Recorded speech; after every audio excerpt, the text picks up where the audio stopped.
Jackpot! I scored a jackpot! The sound of bells and celebratory chimes as the one-armed bandit cashed out onto the man's lap brought a smile to my face. Another happy customer, I thought. Pity my boss wouldn't feel the same. This casino had a reputation for being merciless to its customers. Like any other gaming house, it would rob people of their hard earnings through their bad luck. This one was particularly bad. The addictive games were all rigged and overpriced, designed to look like people could win. Sure, people would win at first, but if they started betting more, the scripted losing streak began. I came to this place about a year ago looking for a well-paying job. I just never specified to the owner of the establishment who was getting paid. From an outside perspective, and without the casino's cheesy uniform suit, I looked like some random dude who just walked off the street. But I could tell you, with a proud smile, that wasn't the case. In fact, I'm not even human. In my many centuries on this earth, I've been called many things.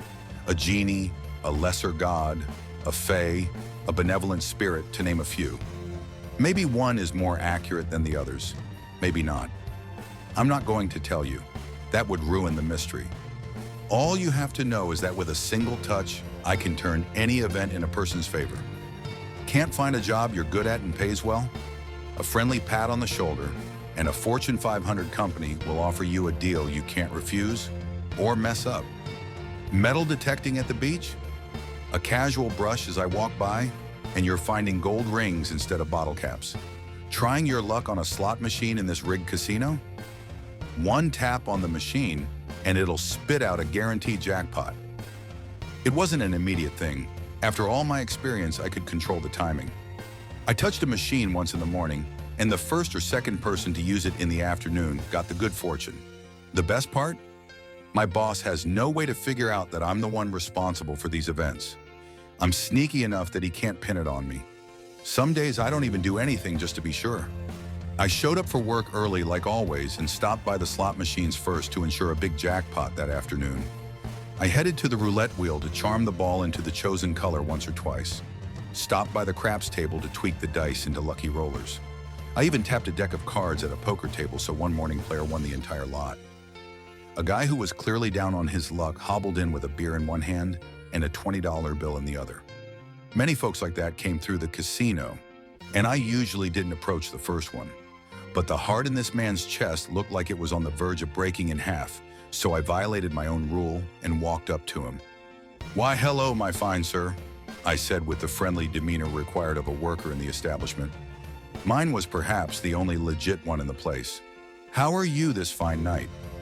The man looked at me with a slight scowl, a stark contrast to the otherwise chipper atmosphere of bright lights and ringing chimes. "I don't need your sympathy, bub. I'm only here because I'm desperate for a quick buck. If I can make something, anything at all here, I can leave happy." His breath smelled of the alcohol he'd clearly been drinking, but truth ran in his voice. I gave him a pat on the shoulder and led him to one of the craps tables. "Don't you worry yourself, sir. I'm sure your luck will turn around tonight." I passed him a friendly wink.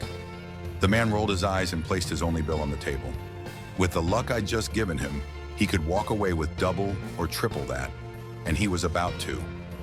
The dice landed in his favor, and his alone. He said he'd leave happy if he got something out of this place, but something told me that he wasn't going to leave with only 60 bucks in his pocket. He hobbled over to the poker tables next. I smirked as the dealer picked up the cards. My little blessing of luck rubbed off on them, and they drew in his favor. He soon walked away with a solid $500 in his pocket. This may have been a mistake on my part, because his confidence suddenly skyrocketed, and he got a taste of that gambling craze that is commonplace in a casino. He headed for the slot machines. I didn't want him to waste his winnings, but I didn't want to draw attention to myself. I followed him but went into the next aisle over to bless another poor soul across from him. While giving the young lady in my aisle a taste of triple cherries, I discreetly tapped the back of the one-armed bandit the disheveled man was using. He rolled a jackpot. That was my weakness. I was far too generous with my powers, and I had a soft spot for the less fortunate. If this man didn't leave soon, I might risk exposing my powers to the crowds, or worse, my boss. I stepped up to the man's side and grinned at him. "Excuse me, good sir. Congratulations on your big win. Let me take you to the office to collect your winnings. The man's smile grew as the flashing lights from the slot machines sparkled in his eyes. Yes, thank you. I can't believe it.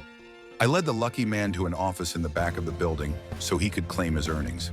It was much quieter here without all the machines chiming and dinging. Too quiet for my liking. But it was nice to get away from people long enough to rest. When the man came back out, I cheerfully escorted him to the garage at the back of the building. He was seated in one of our limousines to be sent on his way home. I was probably going out of my head too quickly anyway. I've got a bad history with gambling. He closed the car door as he gave his driver an address. I cautiously watched as the limo departed through the garage door. Call me paranoid, but I found myself checking around the casino regularly that night to make sure he didn't come back. Luck must have been on my side for once, since I never saw him again. I smiled, knowing that I, once again, made someone's life a little better.